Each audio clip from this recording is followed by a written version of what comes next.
Apa hukumnya dalam agama Islam tentang multi-level marketing?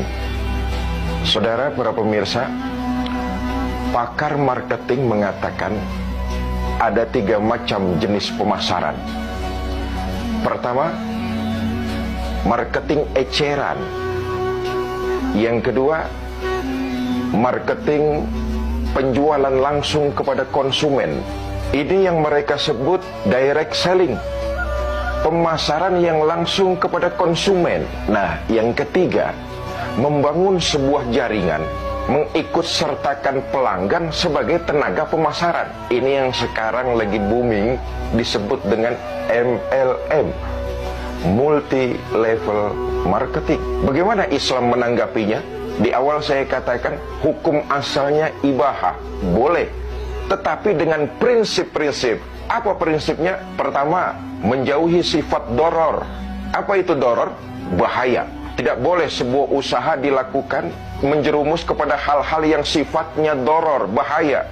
Umpama menanamkan investasi untuk melakukan pendirian, pendistribusian, dan penyebaran narkoba, menginvestasikan uang untuk menyalurkan, membuat dan menyalurkan serta menjadi bagian dari distribusi narkoba.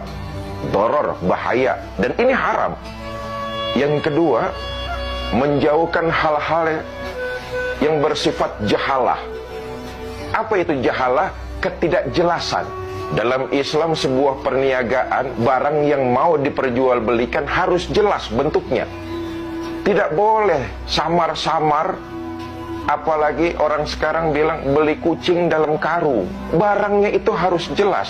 Saya menjual barang misalnya dengan si fulan, barangnya itu harus tampak dan jelas serta diperlihatkan kepada fulan. Lalu terjadilah transaksi tawar-menawar. Maka prinsip yang kedua, jauhi sifat jahalah, ketidakjelasan. Pembeli dan penjual akan sah bertransaksi kalau barang yang diperjualbelikannya itu tidak jahalah, harus jelas.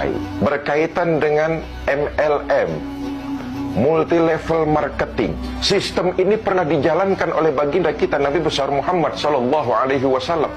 Beliau pernah melakukan ini ketika awal-awal berdakwah di Mekah. Dakwah yang dilakukan Nabi itu multi level marketing, dari mulut ke mulut, dari orang ke orang, dari rumah ke rumah. Pesannya berantai, membangun sebuah jaringan yang mereka juga diikutsertakan oleh baginda Nabi sebagai pemasar. Ini dilakukan oleh baginda kita Nabi besar Muhammad SAW, menyebarkan Islam, mendakwahkan kepada mereka menggunakan person to person, dari mulut ke mulut, dari rumah ke rumah, dari orang ke orang. Saudara, saya kembali, muamalah ini masuk kategorinya muamalah. Maka hukum asalnya dalam Islam jelas dibolehkan, tetapi dengan sesuai syariat agama Islam. Yang perlu diketahui dalam bisnis MLM ini, pertama, MLM yang akan kita ikuti jauh dari unsur maisir. Apa maisir itu? Investasi judi. Jelas ini hukumnya haram. Karena itu saran saya, ketika kita ingin memutuskan bergabung kepada sebuah perusahaan MLM, hendaknya kita mengetahui dulu jauh dari unsur maisir, unsur investasi perjudian. Mudah-mudahan Allah lindungi kita dari hal tersebut. Yang kedua, gharor, yaitu unsur penipuan. Kalau sistemnya menipu, maka Islam mengharamkan. Jadi jauh dari unsur penipuan. Dan yang ketiga, jauh dari unsur riba. Saudara-saudara, tentu tidak cukup waktu membahas hal-hal seperti ini, tetapi mudah-mudahan ini bisa dipahami dan mencegah kita supaya kita lebih teliti lagi dalam menginvestasikan atau dalam berusaha bergabung dengan MLM. Wallahu a'lam bishawab.